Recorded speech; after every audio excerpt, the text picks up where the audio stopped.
Hercule Poirot's Untold Secret, the case he never wanted solved. Chapter 1. The Whisper of the Past. The rain fell in a steady drizzle over London, cloaking the city in a grey veil that suited Hercule Poirot's mood. He sat in his impeccably tidy apartment at Whitehaven Mansions, a cup of tisane cooling on the table before him.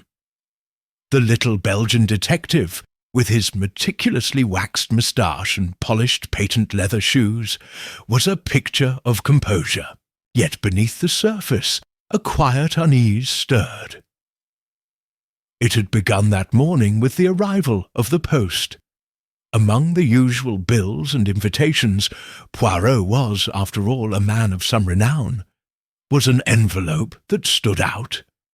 It bore no return address, and the handwriting, elegant but unfamiliar, seemed to belong to another era. Poirot had opened it with his customary precision, slicing the paper with a silver letter opener. Inside was a single sheet of cream-coloured stationery, its message brief but chilling. Monsieur Poirot, the past is never truly buried. What you hid in Brussels, someone remembers. Seek the truth, or it will seek you. No signature, no clue as to the sender's identity. Poirot had read the words thrice, his sharp green eyes narrowing with each pass. Brussels. The name conjured memories he had long since locked away. Cases from his early days as a detective in the Belgian police force, before the war had uprooted him to England.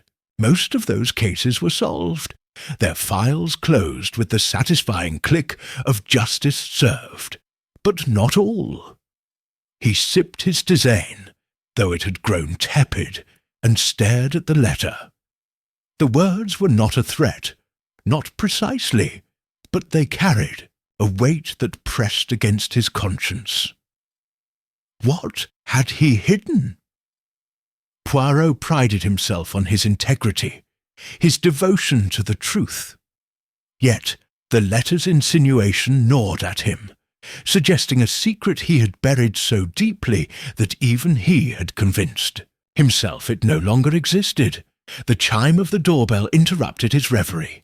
Poirot rose, smoothing his waistcoat, and opened the door to find his landlady, Miss Lemon, holding a parcel. Her usual efficiency was tinged with curiosity as she handed it over. "A gentleman dropped this off for you, Mr. Poirot," she said, her eyes lingering on the plain brown wrapping. "He didn't leave a name, but he said it was urgent." "Merci, Miss Lemon," Poirot replied, his tone polite but distracted.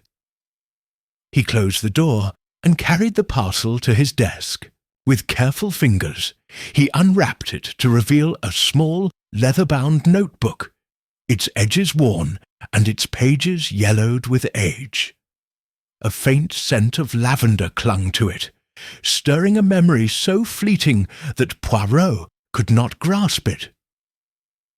He opened the notebook. The first page bore a single inscription in the same elegant hand as the letter, "To H.P., with regret." The initials were his own, but the sentiment puzzled him. Regret.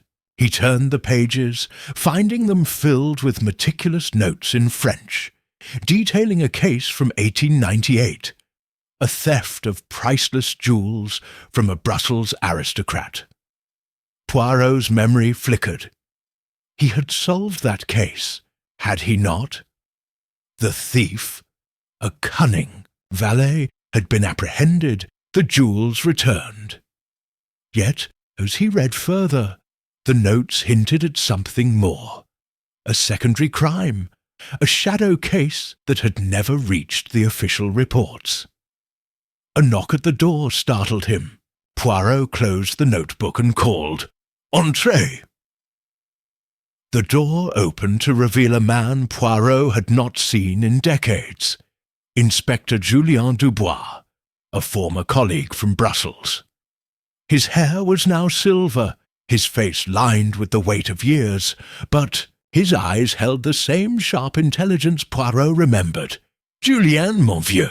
Poirot exclaimed, rising to greet him. "What brings you to London after all these years?" Dubois' smile was strained.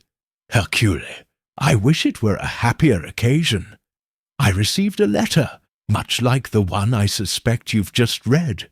He produced an envelope from his coat pocket, its handwriting identical to Poirot's mysterious missive. "It speaks of Brussels, of a case we worked together. I thought it best to come at once." Poirot's heart quickened, though his expression remained composed. "And what does your letter say, mon ami?" Dubois hesitated, then handed it over. Poirot read the words, his mind racing. "Inspector Dubois, the truth of the Brussels affair lies with Poirot. Ask him what he chose to forget." The room seemed to close in around them. Poirot folded the letter, his movements deliberate. "Julien," he said softly, "it appears the past has found us both. Tell me, what do you remember? Of the jewel theft in '98? Dubois' eyes darkened. "I remember we caught the thief, but there was a girl, a maid in the household. She vanished after the trial. Some said she was guilty of more than we knew, but you—" He stopped, as if unsure whether to continue. "I what?" Poirot pressed, his voice steady but laced, with urgency. "You said to let her go," Dubois replied. "You said there was no evidence, that pursuing her would ruin an innocent life. I trusted you, Hercule, but now I wonder." Poirot turned away, his gaze falling on the notebook. The rain outside intensified, drumming against the windows. He had let the girl go, yes, but not without reason. Or so he had told himself. Now, with the letter and the notebook and Dubois' searching eyes, doubt crept into the corners of his mind. "Julien," Poirot said at last, "we must investigate, but with caution. Someone wishes to stir the ashes of this case, and I fear they know more than we do." Dubois nodded, though his expression betrayed unease.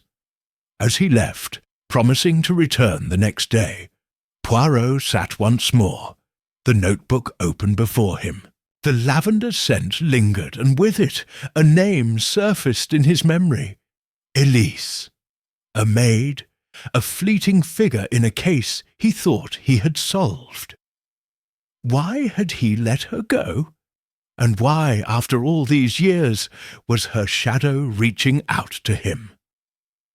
Poirot closed, his eyes, his little grey cells already at work. The past, it seemed, was not content to remain silent. And Hercule Poirot, for all his brilliance, could not escape its whisper. Chapter 2. The Locked Drawer.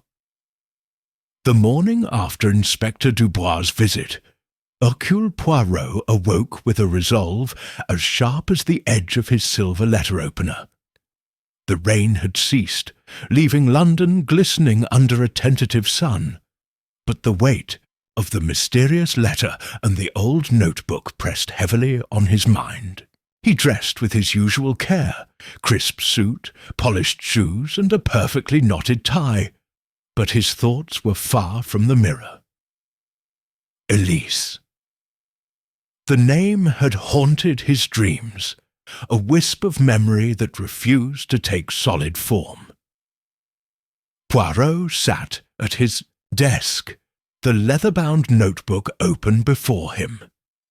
Its pages, filled with notes in his own precise handwriting from 1898, detailed the Brussels jewel theft with clinical accuracy. The stolen sapphires, the valet's confession, the triumphant Return of the gems to their aristocratic owner. Yet the final entries hinted at something unresolved. A maid named Élise, questioned but released. Her role in the affair left ambiguous. Poirot's own words stared back at him. No evidence to pursue. Let her go. Why had he written that? And why did it now feel like a lie? He closed the notebook and turned his attention to the desk itself, an antique he had brought from Belgium decades ago. Its polished mahogany surface gleamed, but Poirot's eyes were drawn to the bottom drawer on the right. It had always been stiff, rarely used, and he had never thought much of it. Now, however, a nagging instinct, the kind that had solved countless cases, urged him to investigate. He tugged at the drawer. It resisted, as expected, but Poirot was not deterred. With a small tool from his desk, he probed the lock, his fingers deft and patient. After a moment, there was a faint click, and the drawer yielded, not fully, but enough to reveal a hidden compartment within. Poirot's pulse quickened. He reached inside and extracted 2 items, a faded photograph and a folded piece of paper.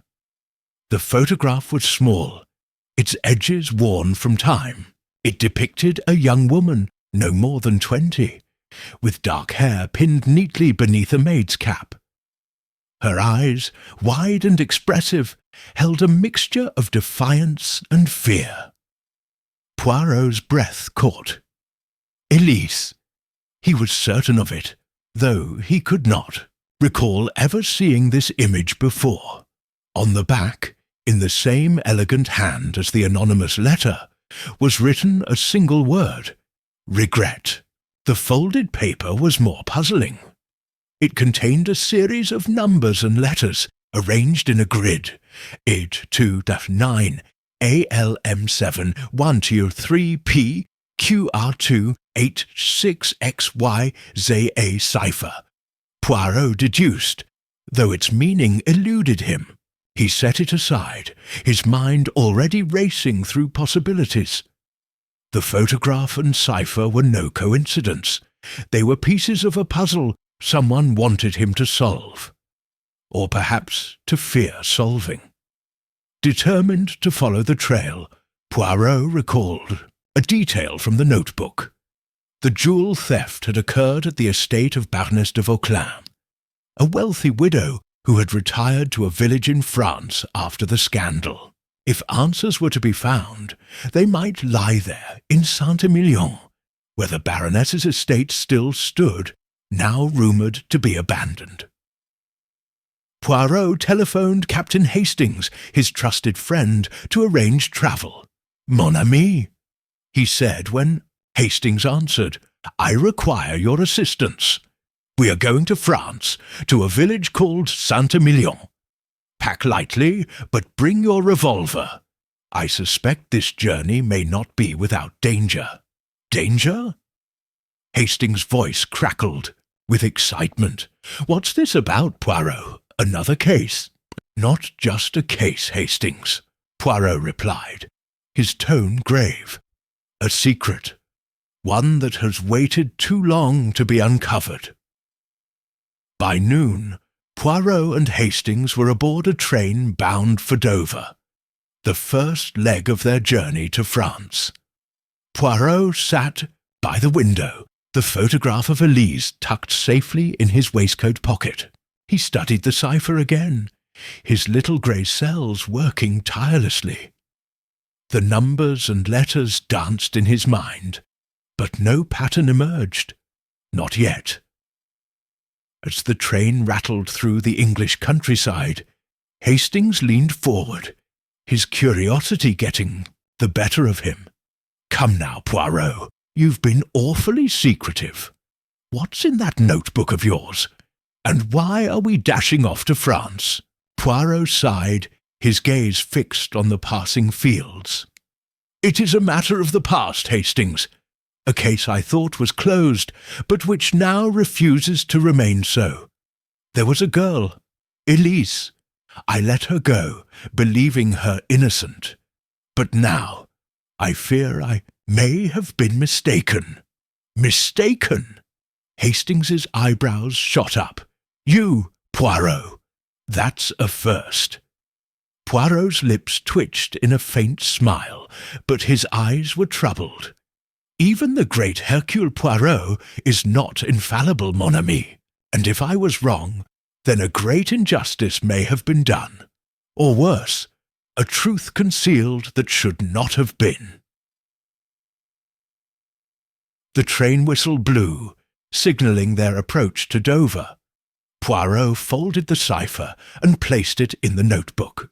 The photograph of Élise, however, remained in his hand. Her eyes seemed to follow him, a silent accusation, or perhaps a plea. He could not decide which. As they disembarked and boarded the ferry to Calais, Poirot felt the weight of the journey ahead. Saint-Emilion held answers, he was certain, but also dangers. The locked drawer had opened a door to the past, and whatever lay beyond would test his intellect, his courage, and perhaps his very soul. Chapter 3. Shadows in the Mist. The village of Saint-Emilion lay nestled in a valley of rolling vineyards, its stone buildings shrouded in a morning mist that clung to the earth like a reluctant ghost. Hercule Poirot and Captain Hastings arrived by a rattling local train, the air thick with the scent of damp earth and fermenting grapes. Poirot, impeccable in his overcoat despite the journey, surveyed the village with a keen eye. To the untrained observer, it was a quaint, sleepy place. To Poirot, it was a stage set for secrets. Their destination was the former estate of Baroness de Vauquelin, where the jewel theft of 1898 had unfolded. The Baroness had passed away years ago, and the estate, known as Château Vauquelin, was said to be abandoned, its gates locked and its gardens overgrown. Yet Poirot's instincts told him that the answers to Élise's disappearance and the cryptic messages he had received lay within its walls.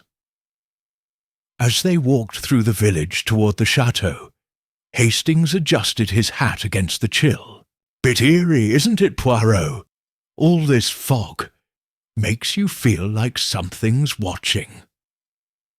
"Something is watching, mon ami," Poirot replied, his voice low. "Or someone. We must be vigilant."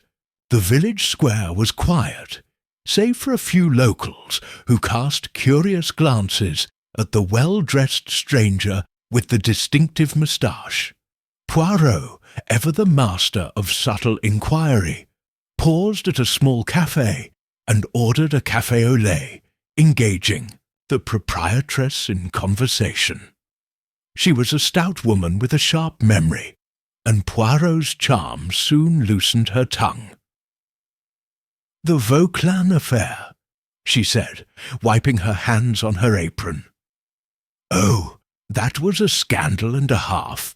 Jewels stolen, the valet carted off to prison, and then that maid, what was her name? Élise, yes, up and vanished. Some say she ran off with a lover.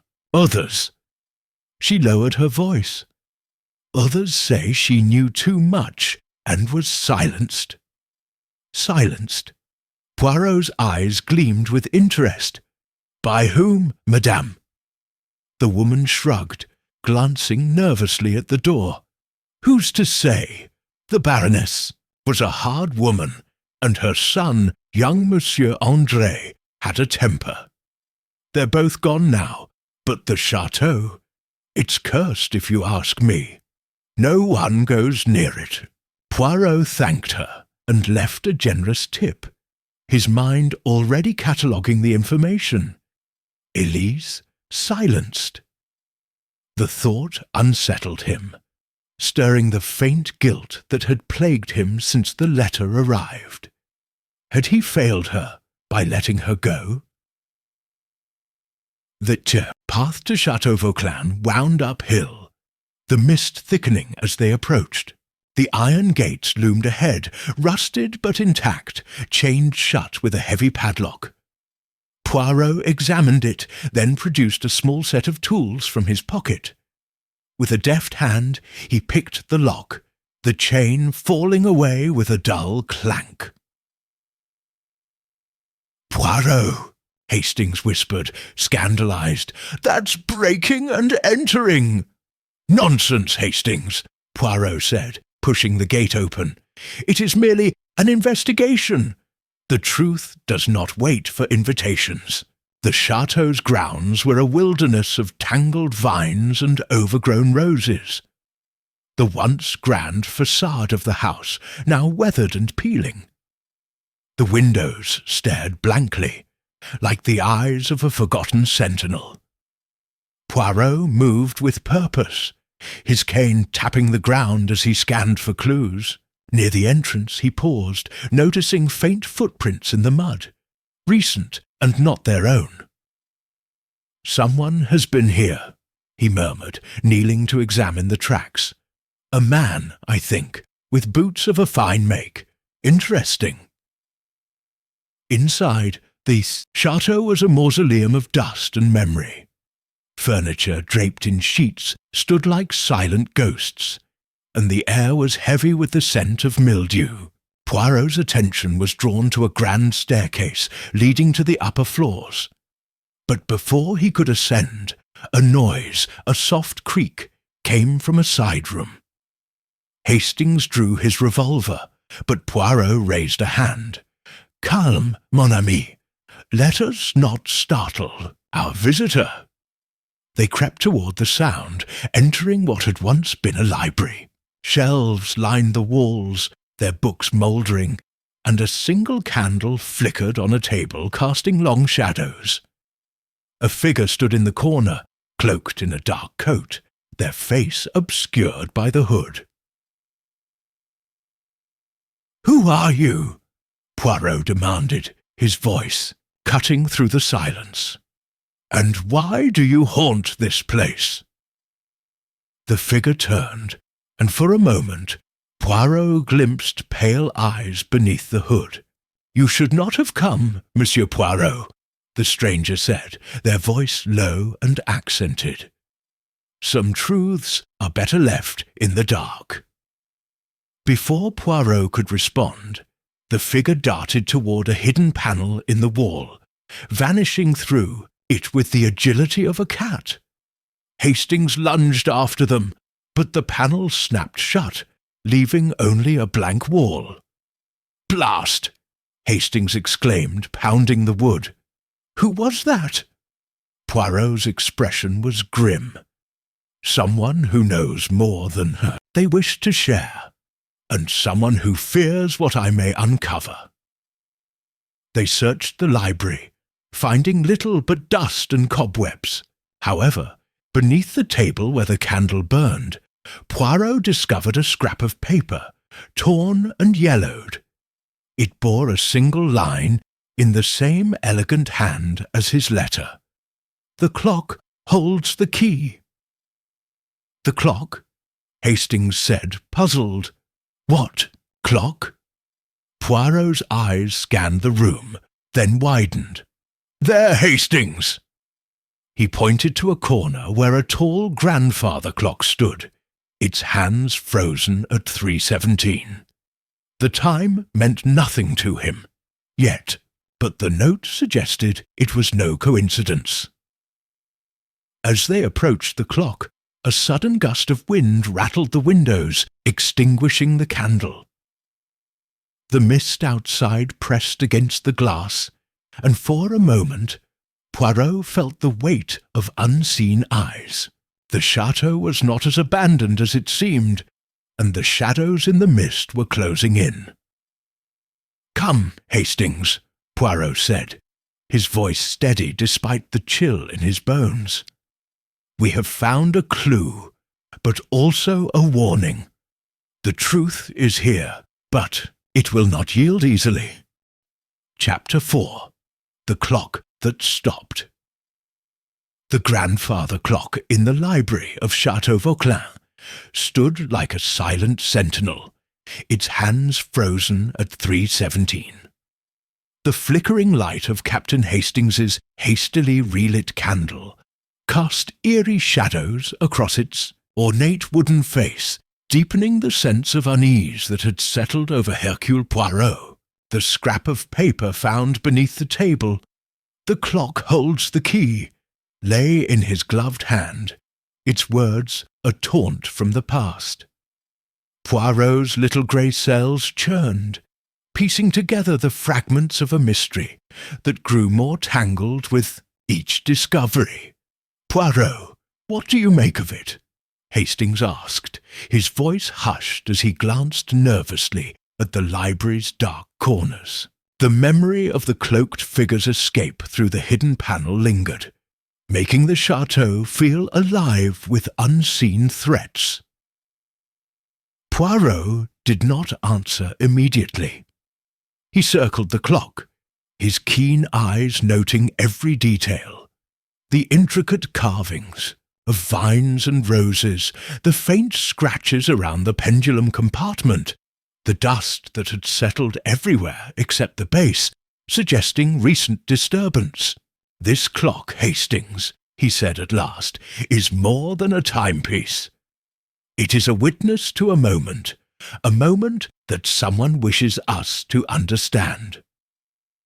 He tapped the clock's face gently with his cane, listening for any hollow sound.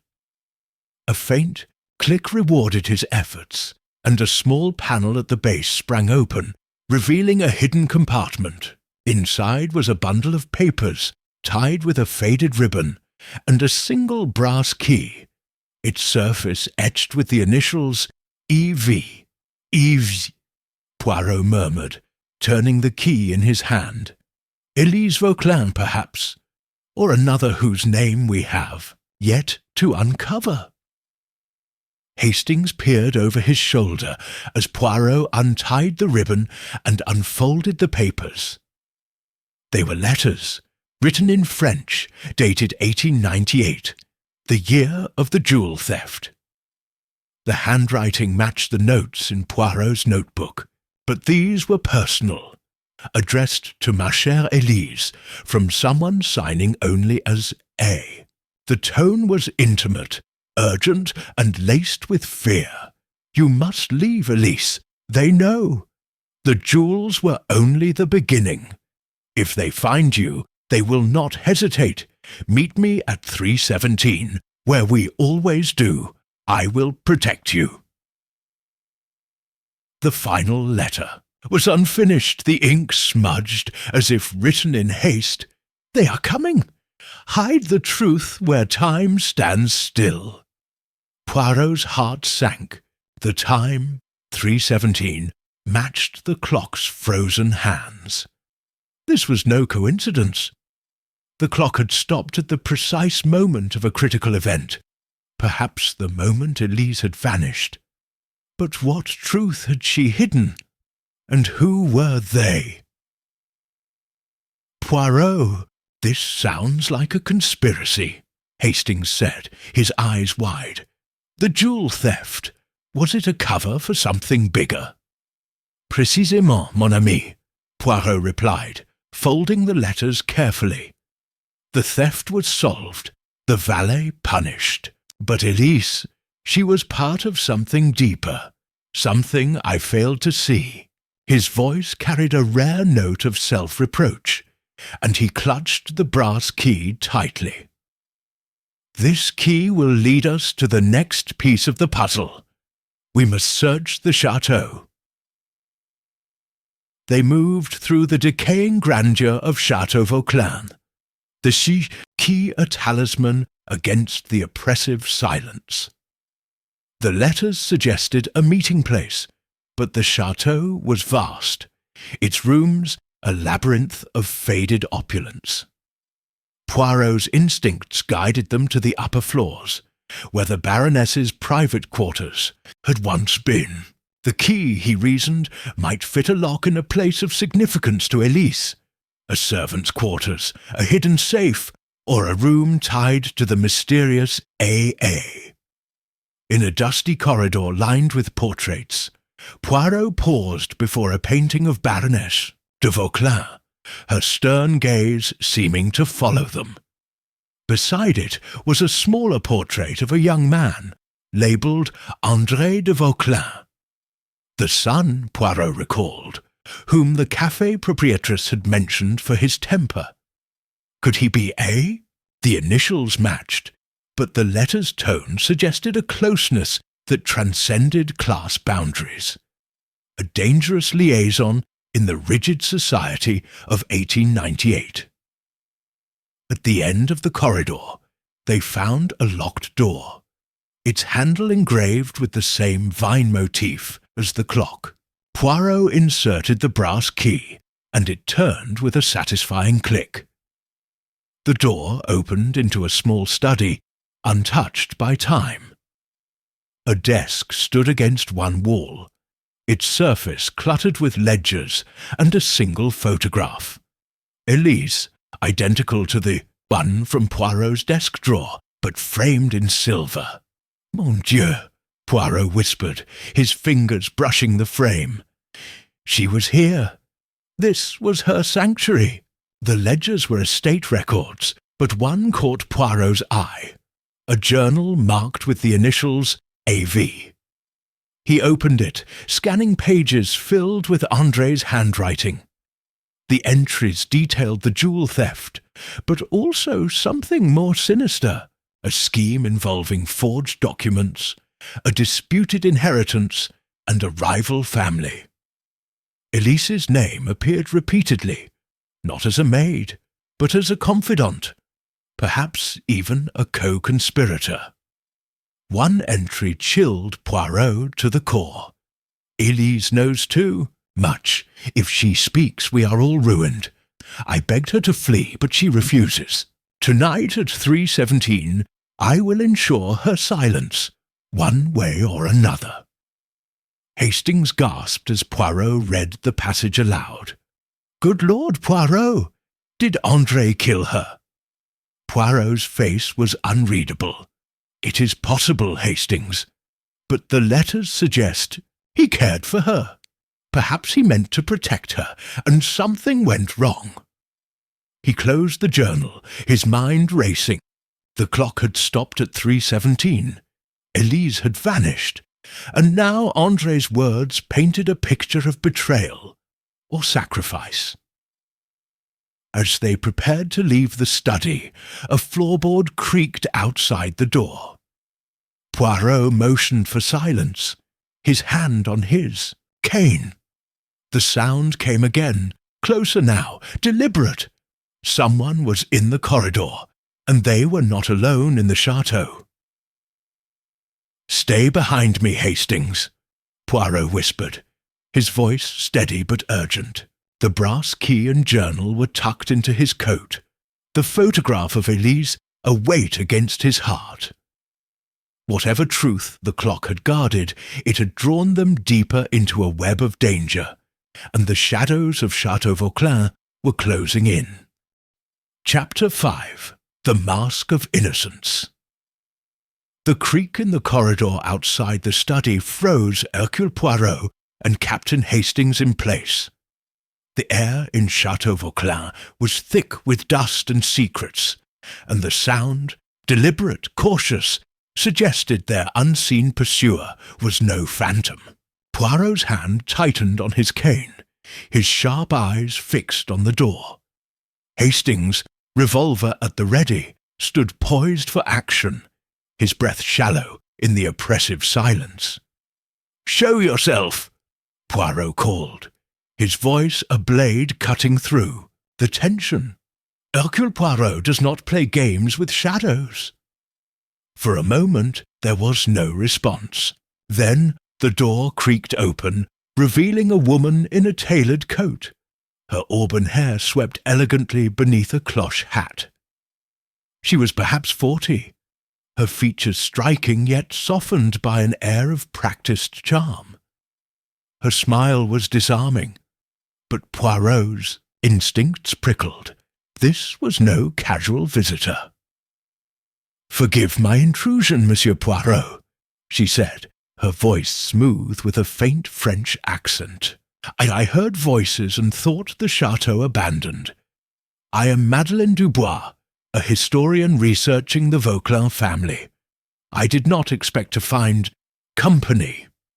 Poirot's eyes narrowed, though his expression remained courteous. "A historian, you say, mademoiselle, and yet you move through locked gates and hidden corridors with the ease of one who knows this place well. Tell me, what brings you to Château Vauquelin at this precise moment?" Madeleine's laugh was light, almost musical, but it did not reach her eyes. "Curiosity, monsieur. The Vauquelin scandal of 1898 is a fascination of mine. The stolen jewels, the disgraced valet, the mysterious maid who vanished. I hoped to find records, perhaps in the library or the Baroness's study." She gestured vaguely, her gaze flickering to the journal in Poirot's hand. Hastings, less inclined to diplomacy, stepped forward. "That's all well and good, but how did you get in? The gates were chained, and we didn't see you in the village." Madeleine's smile tightened. "There are paths known to those who study old estates. A side gate, overgrown but accessible. I meant no harm, I assure you." Poirot studied her, his little grey cells cataloguing every detail. The expensive cut of her coat, the faint tremor in her left hand, the way her eyes avoided the photograph of Élise on the desk.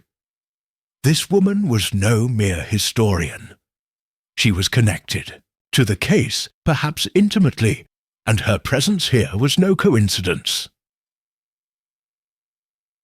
"Very well, Mademoiselle Dubois," Poirot said, his tone deceptively mild. "Perhaps you can assist us. We, too, seek answers about the Vauquelin affair. You mentioned a maid, Élise. What do you know of her fate?" Madeleine's composure faltered for a fraction of a second, a crack in her mask of innocence. "Élise, only what the stories say. She was suspected of aiding the thief, then disappeared. Some believe she fled to Paris, others that she met a darker end. The records are unclear." "Unclear," Poirot repeated, his voice soft but probing. "Yet you speak of her with such certainty. Have you perhaps found something in your research? A letter? A diary? A name?" Madeleine's eyes met his, and for a moment Poirot saw something raw. Fear, or perhaps guilt. "I have found nothing conclusive, monsieur. The Vauquelin were private people, and their secrets died with them." Poirot nodded, as if satisfied, but his mind was alight with suspicion. Madeleine Dubois was hiding something, and her arrival, at the precise moment of their discovery, suggested she was either following them or had been summoned by the same forces that sent the anonymous letter. He decided to test her. "Curious, is it not?" he said, holding up the brass key from the clock, "that a simple maid would leave behind such a finely crafted key? And these letters—" He tapped the bundle tied with ribbon. "They speak of a meeting at 3:17, the very time the clock downstairs stopped. What do you make of that, mademoiselle?" Madeleine's face paled, though she quickly recovered. "A coincidence, surely. Old houses are full of oddities. As for the key, it could belong to any number of locks in the château." "Précisément," Poirot said, his smile sharp. "And we shall find the lock it fits. Perhaps you would care to join us as a historian. Your expertise might prove illuminating. Madeleine hesitated, then shook her head. I have other commitments, monsieur, but I wish you luck in your search. Be careful. The château is not as empty as it seems. With a curt nod, she turned and left the study, her footsteps echoing down the corridor. Hastings lowered his revolver, frowning. She's trouble, Poirot. Did you see how she reacted when you mentioned the letters? She knows something. More than she admits, Hastings. Poirot agreed, slipping the key and letters into his coat.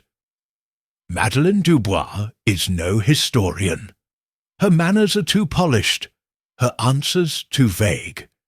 She is a player in this game, and I suspect her role is tied to Élise and to André de Vauquelin. They resumed their search of the study, but Poirot's thoughts were on Madeleine. Her name, Dubois, echoed Inspector Julien Dubois, his old colleague from Brussels. A coincidence, or a deliberate alias to unsettle him? The journal's mention of André's plan to ensure Élise's silence gnawed at him, as did the bare photograph of Élise, her eyes hauntingly familiar. Had Madeleine known her, or was she protecting someone else? Perhaps André, or the mysterious they mentioned in the letters. As they descended the staircase, the château seemed to pulse with secrets. The grandfather clock ticked faintly, though its hands remained frozen at 3:17, a mechanical ghost mocking their progress. Poirot paused, his gaze lingering on the clock.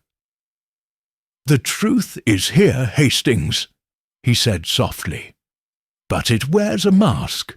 Like Mademoiselle Dubois, we must peel it away, layer by layer.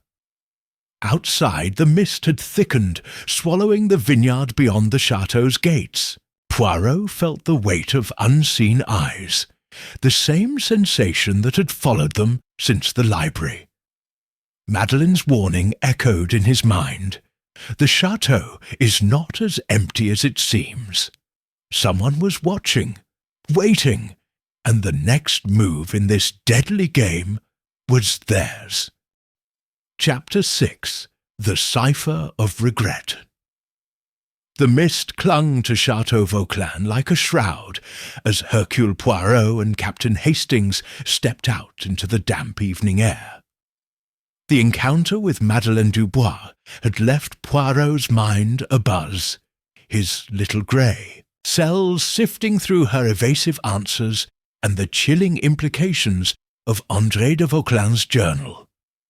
The brass key, the letters and the photograph of Élise weighed heavily in his coat, but it was the cipher from his London desk, the grid of numbers and letters found in the locked drawer, that now demanded his attention. Its connection to the case was undeniable, and Poirot sensed it held a truth he had long avoided. Back at their modest inn in Saint-Emilion, Poirot spread the cipher on the table, its cryptic grid stark under the lamplight. 2-Ney, ALM7-1-3. PQR286XYZ. Hastings peered over his shoulder, frowning. Looks like gibberish to me, Poirot. Numbers and letters. Could be anything. A code for a safe, maybe? No, Hastings, Poirot said, his voice low but firm. This is no mere combination.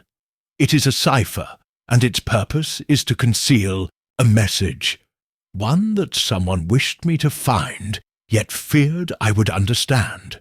We must decode it. Poirot's fingers traced the grid, his mind recalling the techniques he had mastered in his early days with the Belgian police. The numbers, he suspected, corresponded to positions in a text, and the letters might indicate a specific book or document. But which? The answer came to him in a flash of memory. A book he had cherished in his youth, Les Fleurs du Mal, by Charles Baudelaire. a copy of which he had kept in his Brussels office. The scent of lavender from the notebook had stirred that memory, and now he wondered if it was more than coincidence. "Hastings," Poirot said, his eyes alight, "we must return to London briefly. There is a book in my apartment, a volume of poetry. I believe it is the key to this cipher." "London?" Hastings protested, gesturing at the journal and letters. "But we're in the thick of it here. What about Madeleine? And André's plot to silence Élise?" "Patience, mon ami," Poirot replied, folding the cipher carefully. "The answers lie in the past, and the past is calling us back. Madeleine will not vanish. She is too invested in this affair. As for André, his journal suggests a tragedy, not a murder. We must understand Elise's role before we confront the shadows." The journey back to London was swift, driven by Poirot's urgency. At Whitehaven Mansions, he retrieved the worn copy of Les Fleurs du Mal from a shelf, its pages yellowed but intact. The lavender scent clung faintly to its cover, confirming his suspicion. He opened it to the poem L'Invitation au Voyage, one he had read often in his youth, and began testing the cipher. The numbers, he deduced, referred to line, word, and letter positions within the poem. For example, 4-2-9 meant the 9th letter of the second word in the 4th line. The accompanying letters, ALM, served as a secondary check, ensuring the correct poem was used. After meticulous cross-referencing, Poirot transcribed the decoded message, his hand trembling slightly. "Élise trusted you. You chose silence. Her blood is on your hands." The words struck Poirot like a physical blow. He sank into his chair, the book slipping from his grasp. Elise's blood? He had let her go, believing her innocent. But the cipher suggested a far graver consequence. Had his decision, his mercy, led to her death? The guilt he had suppressed for decades surged to the surface, clouding his usually crystalline thoughts. "Poirot, are you all right?" Hastings asked, his voice laced with concern. "You've gone pale. What does it say?" Poirot handed him the decoded message, his voice barely above a whisper. "It accuses me, Hastings. It says I failed Élise, that my choice cost her life. And yet I cannot remember why I let her go. The details, they are like shadows in my mind." Hastings read the message, his jaw tightening. "This is nonsense, Poirot. You're the most principled man I know. If you let her go, you had a reason. Someone's trying to manipulate you, make you doubt yourself." "Perhaps," Poirot said, but his tone lacked conviction. He rose, pacing the room. "But the cipher was hidden in my own desk, in my own hand. I wrote it, Hastings, or someone went to great lengths to make it appear so. And the lavender, it is a clue, a thread to Élise. She wore it, I remember now, a sachet in her apron. Why does it haunt me?" Determined to press forward, Poirot resolved to return to France, but not to Saint-Emilion. The letters and André's journal pointed to Paris, where Élise might have fled or been taken after the events of 317. The cipher's accusation drove him to seek the truth, no matter the cost to his conscience. Before leaving, Poirot examined the photograph of Élise again. Her eyes, defiant yet fearful, seemed to plead with him. He recalled a fleeting moment from the Brussels case. Élise, standing in the police station, her hands clasped tightly, insisting she knew nothing of the theft. He had believed her, or wanted to, but now the cipher suggested she had trusted him, and he had failed her. As they boarded the train to Paris, Poirot clutched the book of poetry, the cipher's words echoing in his mind. Her blood is on your hands. The accusation was a wound, but it also sharpened his resolve. In Paris, he would find the next piece of the puzzle, or confront the regret that had shaped his life. Outside, the night was dark, the stars hidden by clouds. Poirot felt the weight of the past closing in, but he would not falter. The cipher of regret had unlocked a truth he could no longer ignore, and the path to redemption lay ahead, in the city of light and shadows. Chapter 7.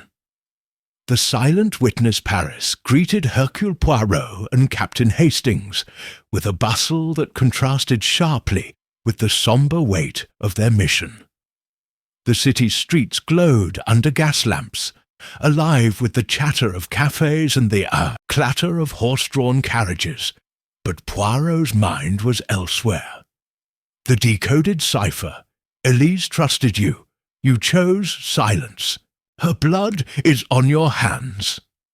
Had carved a wound in his conscience, and the photograph of Élise, with her haunting eyes, seemed to follow him across the channel. Paris, he believed, held the next piece of the puzzle, and he would not rest until he uncovered it. The trail led them to a small church in the Marais district, Notre-Dame des Anges, mentioned in André de Vauquelin's journal as a place Élise had frequented. Poirot hoped to find someone who remembered her, a priest, a parishioner, anyone who might shed light on her fate after the events of 317 in 1898. The church was modest, its stone facade weathered by time, but its stained glass windows glowed warmly in the evening light, promising sanctuary. Inside, the air was cool and scented with incense. A few worshippers knelt in prayer, their murmurs blending with the faint echo of footsteps. Poirot's sharp eyes scanned the pews, settling on an elderly priest lighting candles at the altar. His movements were slow, deliberate, his face lined with the wisdom and weariness of decades. Poirot approached, his cane tapping softly on the stone floor. "Bonsoir, mon père," Poirot said, bowing slightly. "I am Hercule Poirot, and this is my associate, Captain Hastings. We seek information about a woman who may have come here many years ago, a maid named Élise, connected to the Vauquelin family." The priest turned, his eyes narrowing as he studied Poirot. "Élise," he repeated, his voice soft but heavy with recognition. "A name I have not heard in a long time. Why do you seek her, monsieur? The past is a heavy burden to disturb." Poirot's heart quickened, but he kept his expression neutral. "It is a matter of justice, mon père. I believe Élise was wronged, and I must know what became of her. If you have knowledge, I implore you to share it." The priest sighed, setting down his taper. "I am Father Etienne. Come, let us speak in private." He led them to a small sacristy behind the altar, its walls lined with books and icons. Once seated, he folded his hands, his gaze distant. Élise was a parishioner here briefly, in 1898. She was troubled, seeking solace. She spoke of danger, of secrets she could not bear alone. Danger? Poirot leaned forward, his voice sharp. From whom? And what secrets did she share? Father Etienne's eyes flickered with hesitation. "She came to me in confession, monsieur. The seal of the confessional binds me. I cannot reveal what she said, not directly. But I can tell you this. Élise was afraid, not for herself, but for someone she loved. She spoke of a meeting that went wrong, of a promise broken at a moment marked by time.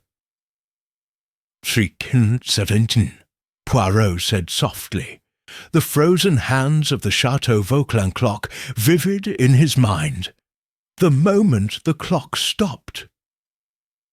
The priest's face betrayed no surprise, only a deepening sorrow. You know more than most, Monsieur Poirot. Élise trusted someone to protect her, but that trust was betrayed. She came here seeking forgiveness. For what? I cannot say. But I urged her to flee Paris, to start anew. Whether she did, I do not know. She never returned. Poirot's mind raced, piecing together the fragments. Élise had fled to Paris after the jewel theft, pursued by danger. Perhaps André de Vauquelin, or the mysterious they mentioned in the letters. Her confession suggested she carried a burden of guilt, but for what? Had she been complicit in a greater crime, or was she a victim of circumstance? And why had Poirot's own decision to let her go led to such devastating consequences? Mon père, Poirot pressed, is there anything more you can share? A name, a place, anything that might guide us? I fear Élise's fate is tied to a truth I failed to see long ago. Father Etienne hesitated, then reached for a small wooden box on the table. From it he withdrew a folded piece of cloth, a handkerchief embroidered with the initials E.V. and scented faintly with lavender. She left this behind, he said. It was all she had of value, a gift from someone dear to her. I kept it, hoping she might return. Perhaps it will mean something to you. Poirot took the handkerchief, his fingers tracing the delicate stitching. The lavender scent was unmistakable, linking it to the notebook, the photograph, and the cipher. It was Élise's, a tangible piece of her presence. But it also deepened the mystery. Who had given it to her? André? Or someone else entirely? Merci, mon père, Poirot said, rising. You have been a silent witness to a great tragedy. Your words, though bound by your vows, have illuminated the path. As they left the sacristy, Hastings whispered, That was like pulling teeth, Poirot. He knows more than he's letting on. Oui, Hastings, Poirot replied, clutching the handkerchief. But he has told us what he can. The confessional binds him, but his hints are clear. Élise was betrayed, and her trust in someone, perhaps in me, led to her downfall. We must find where she went after this church. Outside, the Paris night was alive with light and sound, but Poirot felt the weight of the silent witness's words.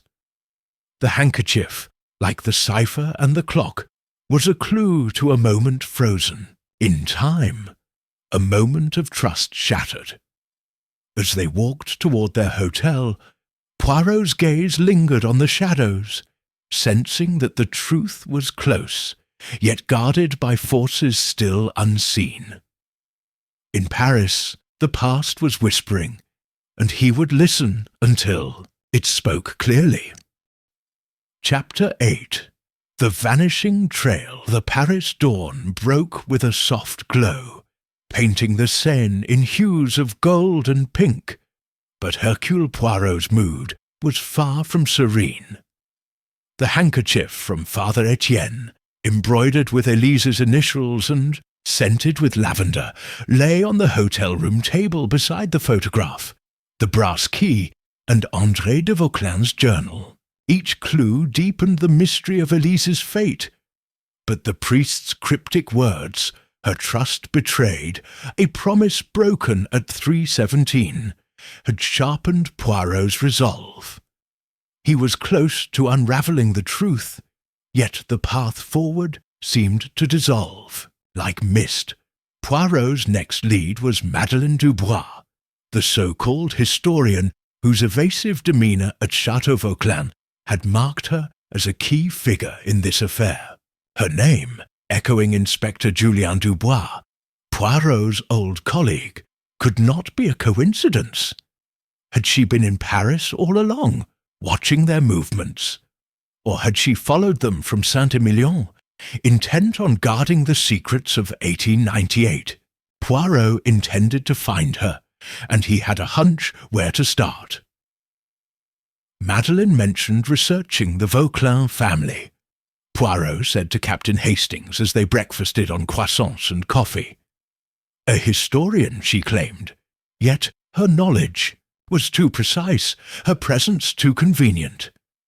I suspect she has connections in Paris, perhaps at the Bibliothèque Nationale, where old family records are kept. We shall pay a visit, mon ami. Hastings nodded, though his expression was sceptical. She's slippery, Poirot. If she's hiding something, she won't just stroll into a library and hand it over. Précisément, Poirot replied, his eyes gleaming. But the guilty often betray themselves by what they seek to protect. We shall observe, and the truth will reveal itself. The Bibliothèque Nationale was a grand edifice of stone and ayant, dead glass, its reading rooms filled with scholars hunched over manuscripts. Poirot, impeccably dressed as always, approached the archivist with his characteristic charm, inquiring about recent visitors researching the Vauquelin family or the 1898 jewel theft. The archivist, a bespectacled man with a penchant for gossip, recalled a woman matching Madeleine's description, auburn hair, elegant coat, who had requested access to the Vauquelin estate records just 2 days prior. She was most particular, the archivist said, adjusting his glasses, wanted everything we had on the Baroness and her son, André. She left in a hurry when another researcher asked about the same files, gave her name as Madeleine Dubois, but I heard her mutter something about Julien as she left. Poirot's pulse quickened. Julien, Inspector Dubois, or another link in the chain. He thanked the archivist and, with Hastings, followed the trail to the reading room where Madeleine had worked. The records she had requested were still on a reserved shelf, and Poirot pored over them, finding detailed accounts of the Vauquelin finances, including a disputed inheritance that André had fought to secure. One document mentioned Élise by name, noting her as a trusted servant who had access to the Baroness's private papers, a role far beyond that of a typical maid. This confirms it, Poirot murmured, showing the page to Hastings. Élise was no mere bystander. She knew of the inheritance scheme, perhaps even aided André. But why did she flee, and why does Madeleine seek these same records? Before they could delve further, a librarian approached, her face pale. Monsieur Poirot, a woman left this for you at the desk. She handed him an envelope, its handwriting unmistakably Madeleine's. Poirot opened it, revealing a brief note. Monsieur Poirot, you tread too close. Leave Paris, or the truth will bury you as it did her. Hastings swore under his breath. She's here, Poirot. She's watching us. Oui, and she is afraid, Poirot said, folding the note. But fear makes one careless. We must find her last known whereabouts. They questioned the library staff, learning that Madeleine had been seen leaving with a man in a dark coat, possibly the cloaked figure from the château. a porter recalled them heading toward the Gare du Nord, suggesting a possible departure from Paris. Poirot and Hastings hurried to the station, a chaotic hub of steam and shouting porters, but Madeleine had vanished. Ticket agents remembered a woman matching her description purchasing a ticket to Lyon, but the train had left hours ago, and no trace of her companion was found. "Blast it, Poirot!" Hastings said, exasperated, as they stood on the platform. "She slipped through our fingers. Lyon's a big city. She could be anywhere." Poirot's expression was grim, but his mind was already working. "No, Hastings, she has not slipped away. She has been forced to flee. The man with her, the note, the haste. Someone is controlling her movements, just as they controlled Élise's. We must return to Inspector Dubois. He too received a letter about the Brussels case. If Madeleine is using his name, he may know why. They telegraphed Julien Dubois in London, arranging to meet him in Paris the following day. As they returned to their hotel, Poirot's thoughts turned to the handkerchief and its lavender scent. Élise had trusted someone. Perhaps André, perhaps Poirot himself. And that trust had led to her disappearance. Madeleine's warning echoed the cipher's accusation. Her blood is on your hands. Was Madeleine protecting the same secret? Or was she its victim? That night, Poirot sat by the hotel window, the city's lights blurred by rain. He opened André's journal again, finding a passage he had overlooked. Élise swore to take the truth to her grave. I gave her the handkerchief as a promise, but promises break when fear takes hold. The handkerchief, then, was André's gift, a symbol of a bond that had ended in betrayal.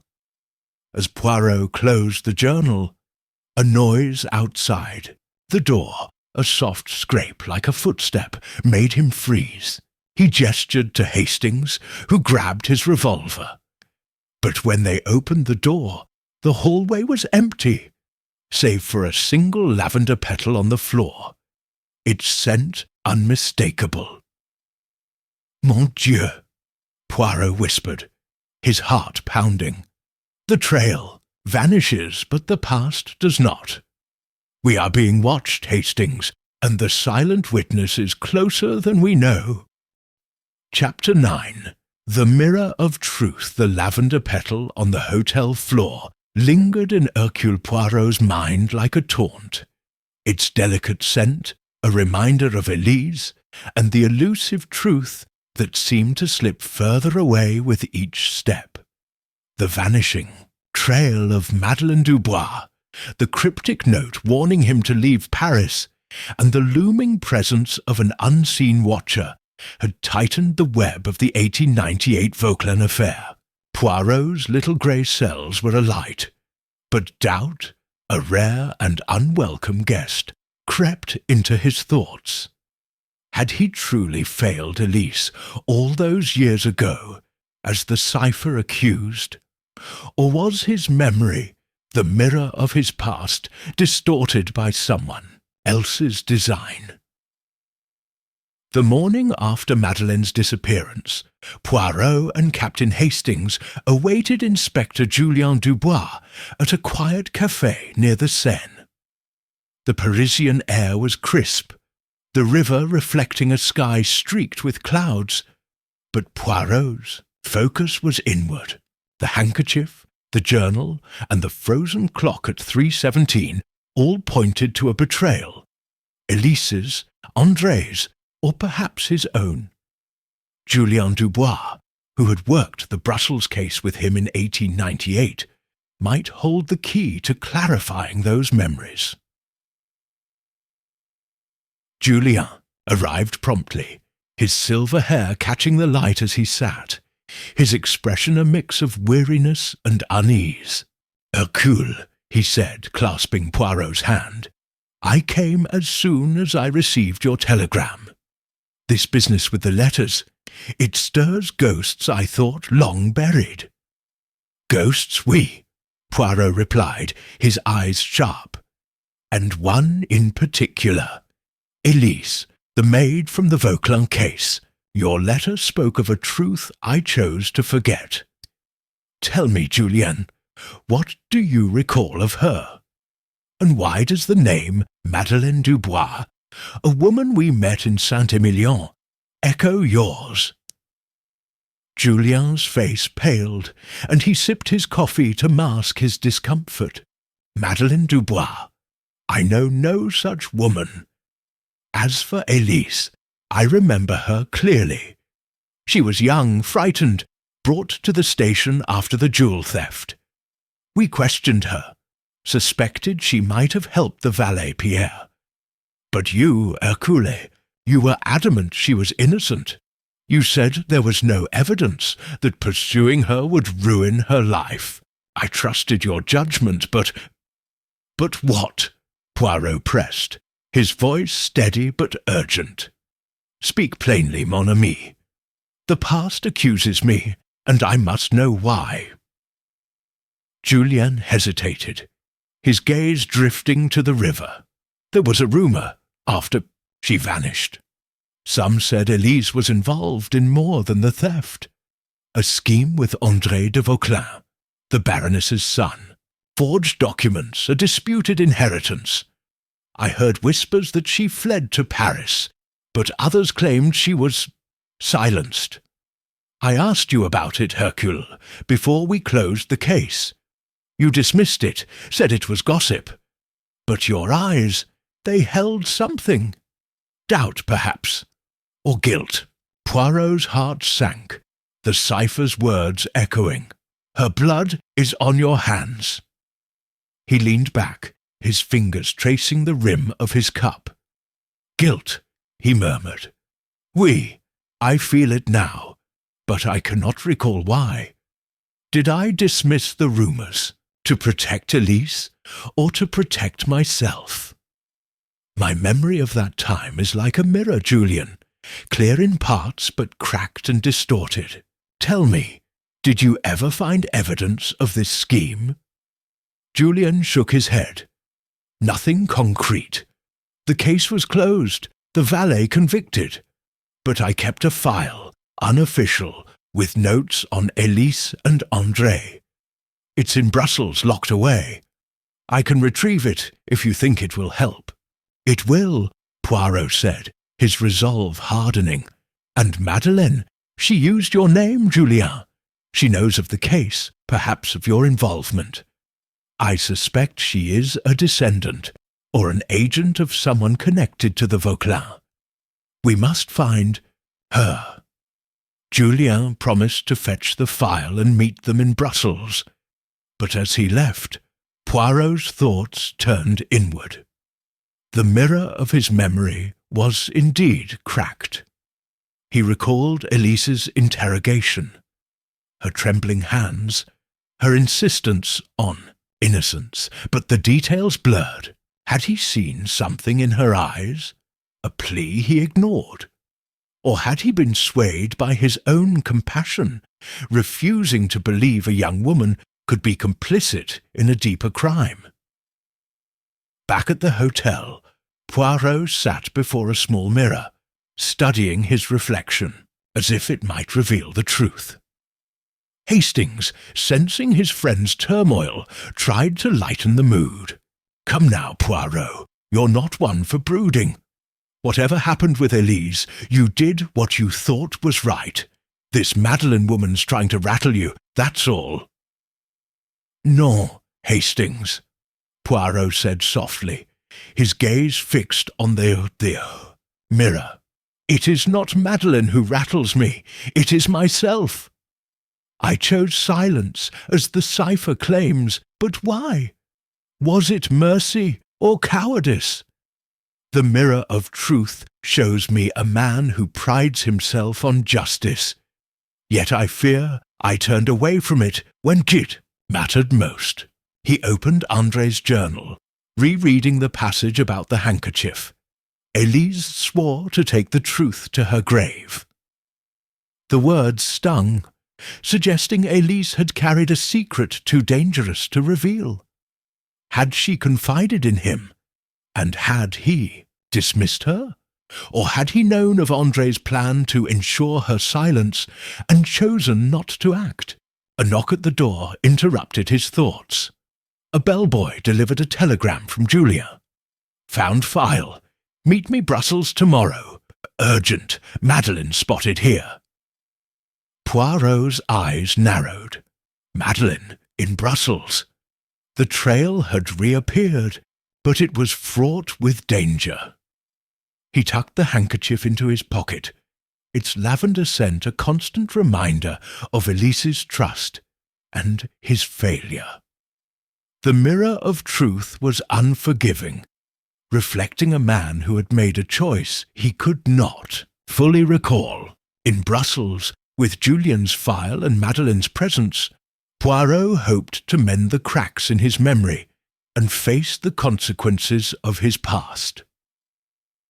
As they prepared to leave Paris, Poirot glanced at the mirror one last time.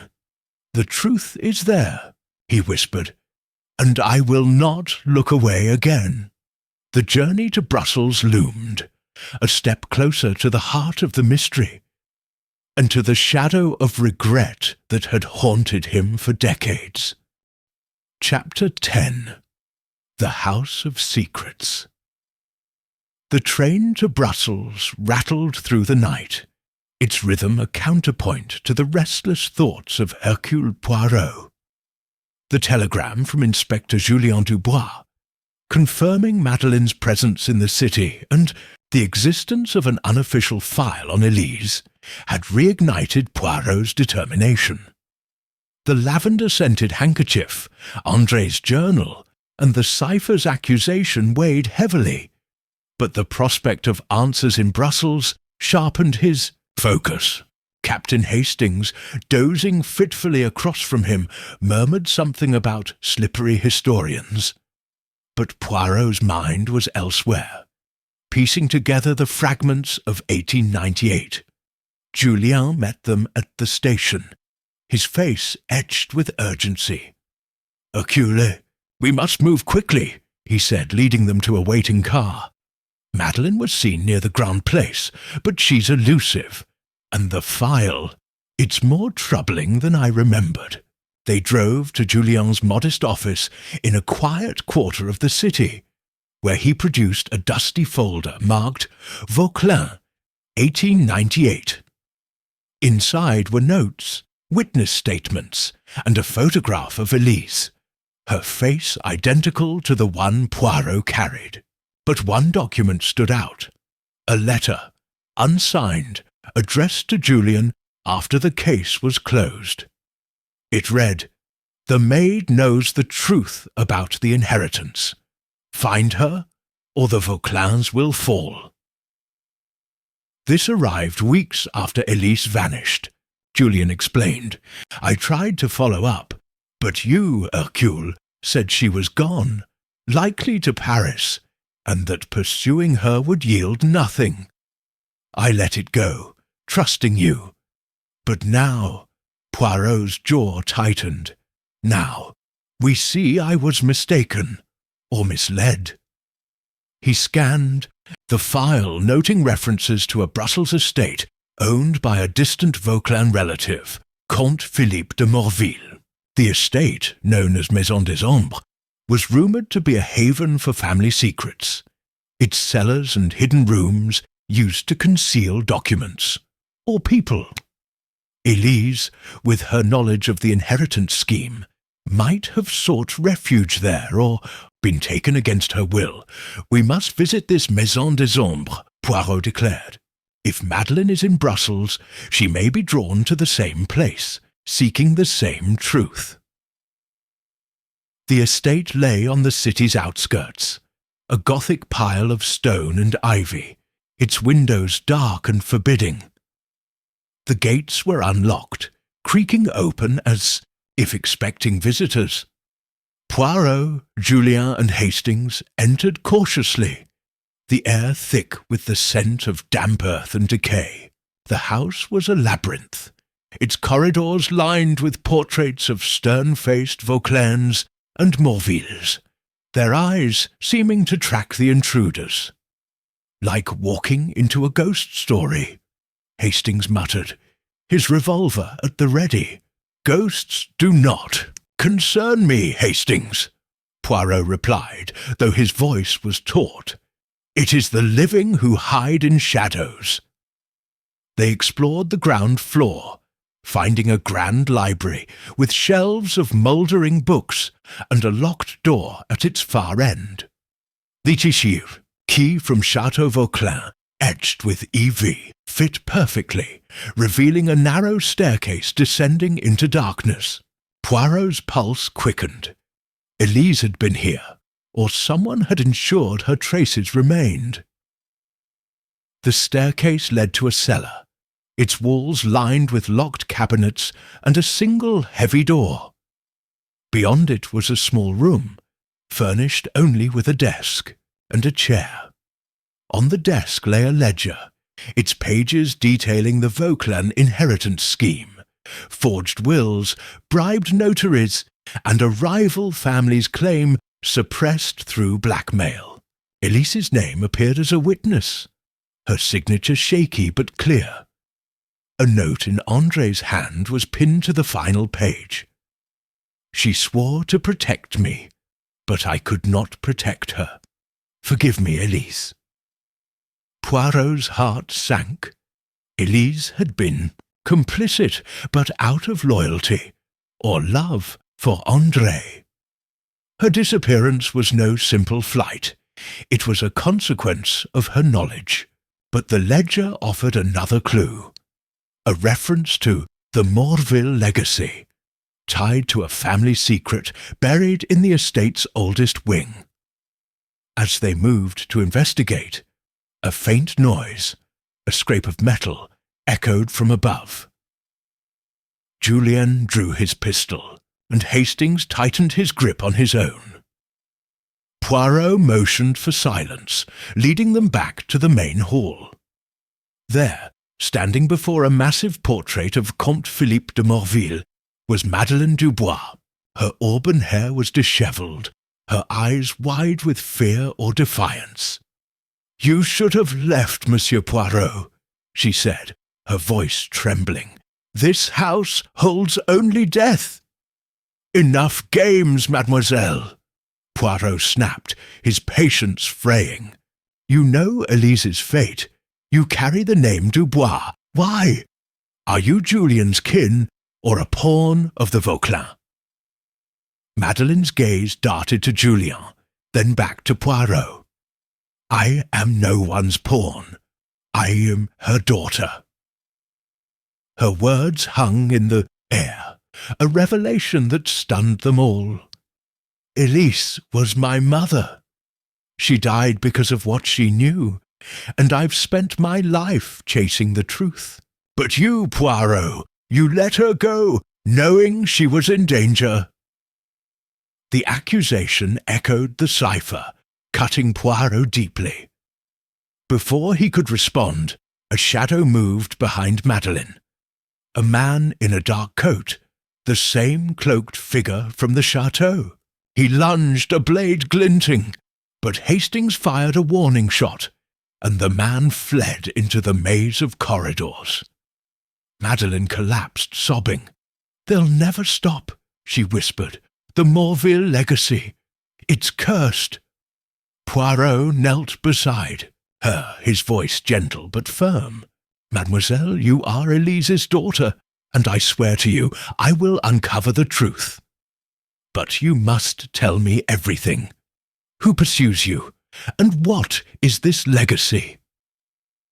As Madeleine began to speak, the house seemed to close in, its secrets pulsing in the shadows. The trail had led them to the heart of the Vauquelin mystery. But the House of Secrets guarded its truths fiercely, and the cost of unravelling them was yet to be paid. Chapter 11. The final confession. The air in Maison des Ombres was heavy with the weight of revelation. Madeleine Dubois' words, "I am her daughter," echoed in Hercule Poirot's mind, a seismic shift in the puzzle of Élise's fate. The cloaked figure's fleeting attack had left the grand hall of the Brussels estate charged with danger. But Madeleine's sobs anchored Poirot's focus. Élise's daughter stood before him, her auburn hair falling loose, her eyes a mirror of the photograph he carried, Élise's eyes accusing yet pleading. The truth was close, but it came at a perilous cost. Poirot helped Madeleine to a dusty velvet chair, his voice calm despite the urgency of the moment. "Mademoiselle, you have carried a great burden. If you are Élise's daughter, you know more of her story than anyone. Tell me, what happened to her, and who pursues you now?" Madeleine wiped her tears, her gaze flickering between Poirot, Captain Hastings, and Inspector Julien Dubois, who stood guard at the hall's entrance, his pistol still drawn. "My mother. She died when I was a child, in 1905. She raised me in secret in a small village near Lyon, always looking over her shoulder. She told me fragments about the Vauquelins, the jewel theft, the inheritance. She said she trusted the wrong man, and it cost her everything." Poirot's heart clenched. The cipher's accusation, "Her blood is on your hands," resurfacing. "This man," he said softly, "was it André de Vauquelin, or was it me?" Madeleine's eyes widened, then softened with something like pity. "Not you, Monsieur Poirot. She spoke of you with gratitude. You let her go, spared her from prison. But André, he was her downfall. She loved him, and he used her." She recounted Élise's story, pieced together from childhood memories and her mother's guarded confessions. Élise had been more than a maid. She was André's confidant, drawn into his scheme to forge documents securing the Vauquelin inheritance against a rival family, the Morvilles. The jewel theft, orchestrated by the valet Pierre, was a distraction meant to discredit the Morvilles' claim. Élise, loyal to André, had helped hide the forged papers, but when the plan unravelled, André panicked. At 3:17, the moment the Château Vauquelin clock stopped, he was to meet Élise to flee together. Instead, he betrayed her, handing her over to the Morvilles' agents to protect himself. "They didn't kill her," Madeleine said, her voice breaking. "They held her, threatened her, but she escaped to Paris. She went to the church, to Father Etienne, seeking forgiveness for her part in the scheme. She fled to Lyon, changed her name and raised me. But the Morvilles never stopped hunting her. They found her in 1905. A man in a dark coat, perhaps the same one who attacked me, poisoned her. I was 9, left with nothing but her handkerchief and her warnings." Poirot's mind raced, the pieces falling into place. Élise's trust in André, her flight, her death, all tied to the Morville legacy mentioned in the ledger. But one question burned. "Mademoiselle, why did you come to the château, to this house? And who sent the letters, the cipher, to me and Julien?" Madeleine hesitated, then reached into her coat, producing a folded letter. "This came a month ago, unsigned. It told me to find you, Monsieur Poirot, to stir the past. It promised the truth about my mother's death if I led you to the Vauquelin secrets." Poirot took the letter, its handwriting matching the anonymous notes he and Julien had received. "Someone is orchestrating this," he murmured. "Someone who knows my role, Julien's and yours. The Morvilles, perhaps. Or André, if he still lives. Julian, who had been silent, stepped forward, his face ashen. Hercule, there's something I must confess. I saw Élise after she fled Brussels, in Paris, in 1899. She came to me, begging for help. She said the Morvilles were after her, that André had betrayed her. I gave her money, told her to disappear. But I didn't tell you. I thought you'd closed the case, that it was over. If I'd acted, she might have lived.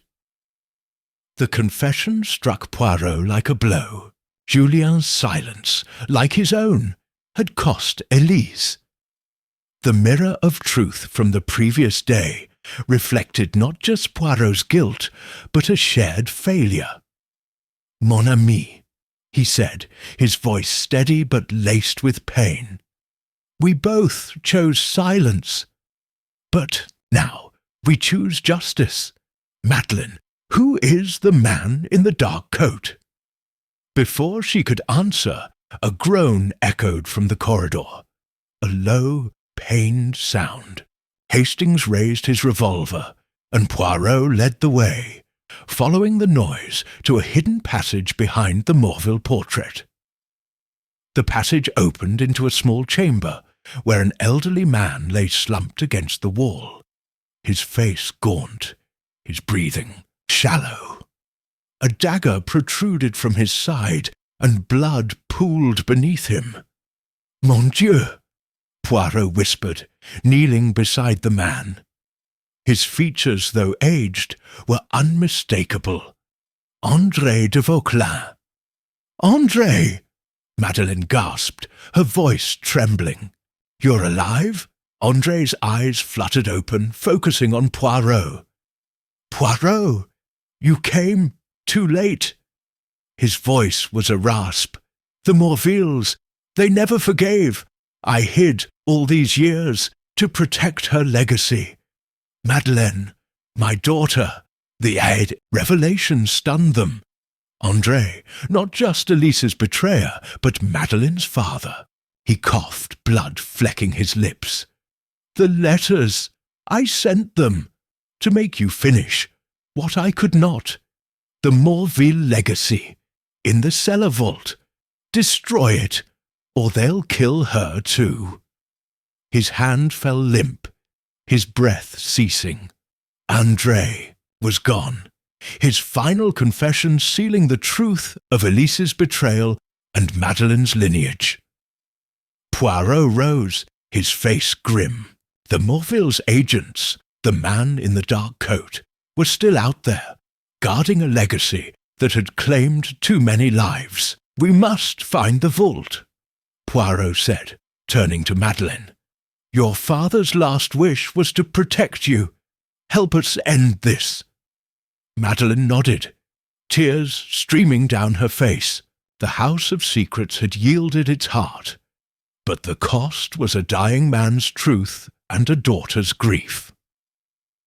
As they moved toward the cellar, Poirot felt the weight of André's confession, and his own. The final confession had illuminated the past, but the Morville shadow loomed, and the vault held the last piece of the puzzle. Chapter 12. The Unseen Enemy. The death of André de Vauquelin in the hidden chamber of Maison des Ombres cast a pall over Hercule Poirot, Captain Hastings, Inspector Julien Dubois, and Madeleine Dubois.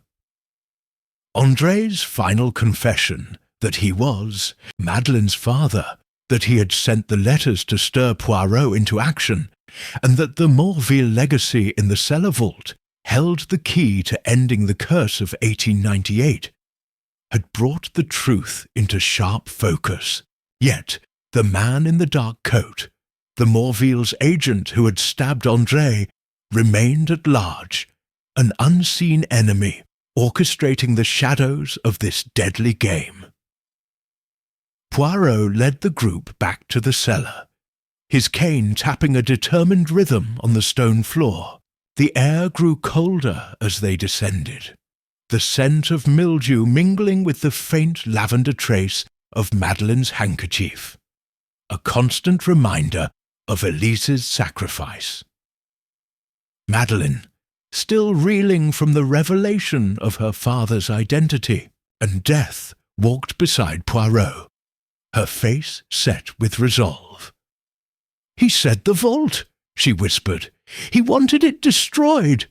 "For me." "Oui, mademoiselle," Poirot replied, his voice steady but urgent. "Your father betrayed your mother, but in the end he sought redemption. We will honour his wish and protect you from those who still hunt the Morville legacy." The cellar was a maze of locked cabinets and damp walls, but André's words guided them to a heavy iron door at its deepest end, concealed behind a stack of crates. The brass key from Château Vauquelin, etched with EV, fit the lock perfectly, its mechanism grinding as it turned. The door swung open, revealing a vault lined with shelves of documents, ledgers, and a single ornate box in the centre, its surface engraved with the Morville crest. Hastings whistled softly. "Looks like a treasure trove, Poirot. What's this legacy André was so afraid of?" Poirot approached the box, his gloved fingers tracing its edges. "Not treasure, Hastings, but power. The Morvilles sought to reclaim the Vauquelin fortune through blackmail and blood. This box, I suspect, holds the proof of their crimes, and Élise's role in exposing them." He opened the box, revealing a bundle of letters, contracts, and a sealed envelope marked "To be opened only by H. Poirot." The sight of his own name sent a chill through him. With careful precision, he broke the seal, unfolding a letter in André's handwriting, dated 1905, the year of Élise's death. "Monsieur Poirot, if you read this, I am likely dead. Élise is gone, poisoned by the Morvilles for what she knew. She entrusted me with these documents, proof of their forged claims and murders, to secure the Vauquelin estate. I was a coward, betraying her to save myself, but I cannot let her sacrifice be in vain. The Morville's agent, a man named Victor Renaud, will stop at nothing to protect their legacy. Destroy these papers, or they will kill again. Forgive me, and protect our daughter, Madeleine." Poirot's hands trembled as he read, the weight of André's regret mirroring his own.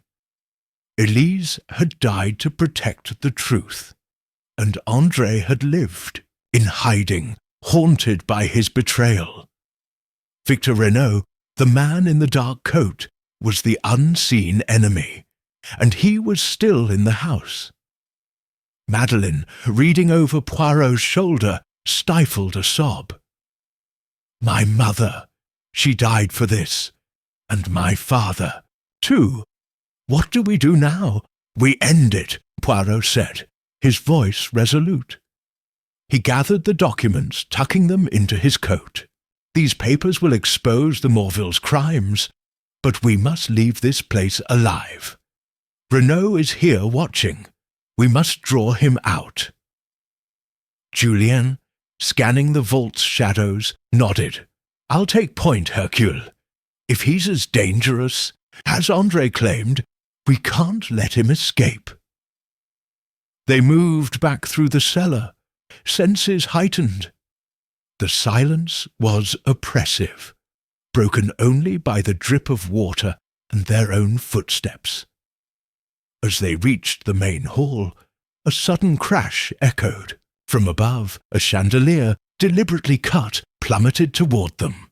Poirot shoved Madeleine aside, and Hastings dove, the crystal shattering inches from their feet. "Renaud!" Poirot shouted, his voice ringing with defiance. "Show yourself! Your time of hiding is over." A laugh, cold and mocking, came from the upper balcony. A figure stepped into the dim light. Victor Renaud, his dark coat blending with the shadows, a scar running across his cheek. In his hand was a pistol, its barrel glinting. "You're persistent, Poirot," he said, his voice smooth but venomous. "But the Morvilles' legacy is mine to protect. Those documents will never see the light." Hastings raised his revolver, but Renaud was faster, firing a shot that grazed Julian's arm. The inspector grunted, dropping his weapon, and Madeleine screamed. Poirot, undeterred, stepped forward, his cane raised like a sword. "You cannot kill the truth, monsieur," he said, his eyes blazing. "The Morvilles' crimes are exposed, and your masters are dust. Surrender, or you will join them," Renaud sneered, aiming at Poirot. But Madeleine, fueled by grief and rage, lunged, knocking a candelabrum into his path. The heavy iron struck Renaud's leg, and he stumbled, his shot going wild. Hastings seized the moment, tackling him to the ground, and Julien, despite his wound, secured the pistol.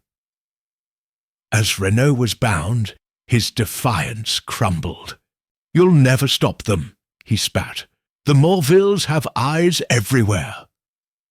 "Perhaps," Poirot said, retrieving the documents, "but their legacy ends tonight." He turned to Madeleine, his expression softening. "Your parents' sacrifice will not be in vain." The House of Secrets had yielded its final guardian, but Poirot knew the battle was not over. The documents must be made public, and Madeleine protected. As they left the estate, the unseen enemy defeated, but the Morvilles' shadow lingering. Poirot felt the weight of the past shift. The truth was in his hands, but its price was yet to be fully paid. Chapter 13. The case closed. The Brussels dawn broke over Maison des Ombres, its cold light filtering through the estate's shattered windows, illuminating the aftermath of a night steeped in revelation and violence. Hercule Poirot stood in the grand hall, the Morville documents clutched tightly in his gloved hands. Victor Renaud, the Morvilles' ruthless agent, was bound and silent, his scar stark against his pale face as Inspector Julien Dubois prepared to escort him to the authorities. Captain Hastings, nursing a bruised shoulder from the scuffle, stood protectively near Madeleine Dubois, whose tear-streaked face bore the weight of her parents' tragic legacy. The air was heavy with the scent of lavender and dust, a final echo of Élise. Poirot's little grey cells, though weary, were alight with clarity. The puzzle of 1898, the jewel theft, Élise's betrayal, André's cowardice, and the Morvilles' deadly ambition had been solved. The documents in his possession, painstakingly preserved by Élise and hidden by André, exposed a web of forgery, blackmail, and murder that had cost countless lives, including Élise's. Yet the victory was bittersweet, for the ciphers, accusation, "Her blood is on your hands," still lingered, a reminder of Poirot's own role in the tragedy. He turned to Madeleine, his voice gentle but resolute. "Mademoiselle, your mother and father paid a terrible price for the truth. These papers will ensure their sacrifice was not in vain. The Morvilles' crimes will be exposed, and you will be safe." Madeleine nodded, clutching the lavender-scented handkerchief that had once been her mother's.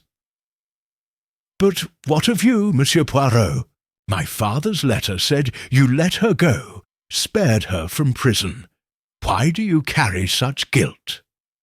Poirot's gaze drifted to the portrait of Comte Philippe de Morville, its stern eyes a mirror of his own introspection. "Because, mademoiselle, I saw her fear in Brussels, and I chose to believe her innocence without questioning further. I let her go, yes, but I did not protect her. My silence allowed the Morvilles to pursue her, to end her life. That is a burden I shall carry always." Hastings, ever loyal, protested. "Come now, Poirot, you couldn't have known. You did what you thought was right. This Renault chap and the Morvilles, they're the villains here." "Perhaps, Hastings," Poirot said softly, "but the truth is not so simple. Justice demands we face our own failures, not merely those of others." He turned to Julien, whose arm was bandaged, but whose expression was resolute. "Mon ami, you too chose silence when Élise sought your help in Paris. We are both culpable, but we have rectified our error. Will you ensure these documents reach the proper authorities?" Julien nodded, his voice firm. "I will, Hercule. The Morville's influence is broken, and Renault will face justice. I'll see to it that Madeleine is protected too. With Renault in custody and the documents secured, they left Maison des Ombres, its Gothic silhouette fading into the morning mist. In Brussels, Julien delivered the evidence to the police, who promised a thorough investigation into the Morville family's surviving members. Madeleine, under Julien's care, prepared to start anew, her identity as Élise and André's daughter now a source of strength rather than fear. Poirot and Hastings returned to London, the weight of the case settling into a quiet resolve. At Whitehaven Mansions, Poirot sat at his desk, the photograph of Élise before him. Her eyes, once accusing, now seemed to soften, as if acknowledging his efforts. He placed the handkerchief beside it, its lavender scent a final farewell. "Hastings," Poirot said as his friend poured them each a brandy, "this case has taught me a lesson I shall not forget. The truth is a sacred thing, but it is fragile. To protect it, we must sometimes confront the secrets we keep from ourselves." Hastings raised his glass, his tone warm. "To Élise, then, and to you, Poirot, for never giving up." Poirot smiled, faintly, clinking his glass against Hastings's. "To Élise, and to the truth which, though painful, sets us free." As the fire crackled in the hearth, Poirot gazed out at the London night. The case was closed, the Morvilles' legacy dismantled, and Madeleine safe. Yet he wondered if some secrets were better left buried, their truths too heavy for the heart to bear. For now, he let the thought drift away, content to rest in the knowledge that he had faced the mirror of his past and emerged, if not unscarred, at least absolved. The lavender scent lingered, a whisper of closure, and Hercule Poirot closed his eyes, ready for whatever mystery the future might bring.